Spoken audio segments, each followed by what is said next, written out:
Hi guys, welcome back to my channel. So for today's video, I'm going to go over the 8 things that my husband and I did to get pregnant quickly.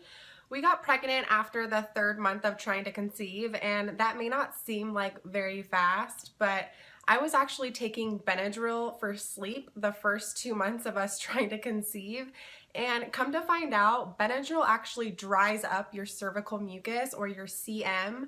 So I had no idea, but after doing some research, I realized that that was a huge no-no in trying to conceive. So after throwing that out and not taking that anymore, the next month we did get pregnant, and I'm gonna go over the things that I did to help increase my chances, because even though 2 months of not getting a positive pregnancy test, we were so ready for a baby number 2 that even after those 2 times of getting negative pregnancy tests, I wanted to kind of speed up the process, and so I did some research and tried to figure out what things were going to help me conceive quickly. So I'm going to go over those things with you, and I hope you guys enjoy this video. I also just want to mention that I obviously don't know 100% if the things that I'm going to mention are the reason why we got pregnant so fast, or if it was because I stopped taking the Benadryl, because it is hard to say.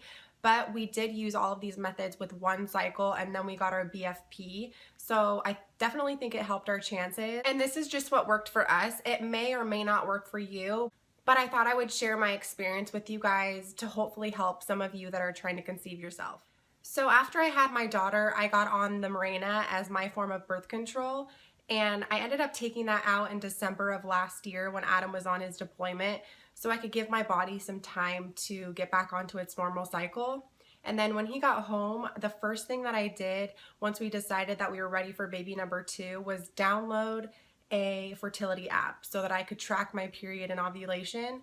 And the one that I ended up really loving was the Fertility App. I found it was the most user-friendly in my opinion, and it also helped make me aware of what my most fertile days were. And it also, once you open your home page, would tell you your fertility score in the top left corner, I think.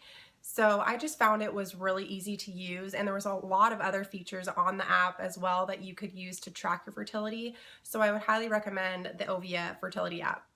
The next thing that I did to track my ovulation were ovulation tests. And some people swear by these and other people hate them, but I found them really helpful for me. I just use the first response tests, and they come in a pack of 8, and they can get pretty pricey. So what I did was I would check my Ovia app to make sure I was in my fertile window, and if I was, then I would use an ovulation test rather than peeing on a bunch of sticks and wasting all this money and you not ovulating. So I would check my ovulation app, my Ovia app, and make sure I was in range of my fertile week, and then take the tests, and I found that really helpful. The third thing I recommend is prenatals. You want to make sure you're taking your prenatal vitamins before you get pregnant, and ones that have folic acid, because folic acid actually helps prevent against birth defects, and many women don't even know they're pregnant until 4+ weeks. So you want to start taking your prenatal vitamins every day while you're trying to conceive so that your body has a good supply from the start. The fourth thing that I did was eat a healthy and well-balanced diet, and I try to cut out caffeine as much as possible. And this may be a no-brainer to some people, but after doing some research, I found out that a lot of fruits and vegetables actually have what's called glutathione, which improves the egg quality. So I try to incorporate as many fruits and vegetables in my diet as possible.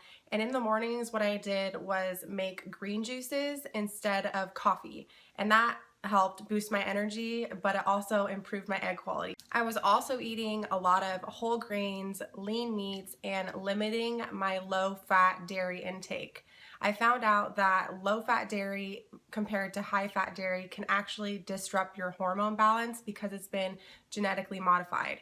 So I was drinking a lot of silk milk or soy milk, which has a lot of soy obviously in it, and that is a huge no-no for trying to conceive because it disrupts your hormone balance. So I cut that out and started drinking high-fat or whole milk instead of like skim milk or silk milk. So my point is, you may think you're doing the right thing for your body, but definitely do your research on the best foods to increase your fertility as well as the foods to avoid. So the fifth thing that I did to help our chances of conceiving was laying down and elevating my hips just slightly for about 20 minutes if I could after intercourse. And there are mixed reviews on this, but if you think about it, standing up right after intercourse and letting everything fall out definitely isn't going to increase your chances. So for peace of mind, I would just lay down and elevate my hips if I could. Nothing crazy. You don't need to like do a handstand and put your legs over your head or anything. But if it was at night, I would just go to bed, and then in the morning I would get up and then start walking around. So the sixth thing I recommend would be pineapple core, because pineapple core has a nutrient called bromelain, which actually helps with implantation. So what I did, because the pineapple core is obviously really tough to chew, was make it into a juice. So what I did was cut up the core into 5 separate pieces and blended 1 piece of it at a time for 5 days after ovulation.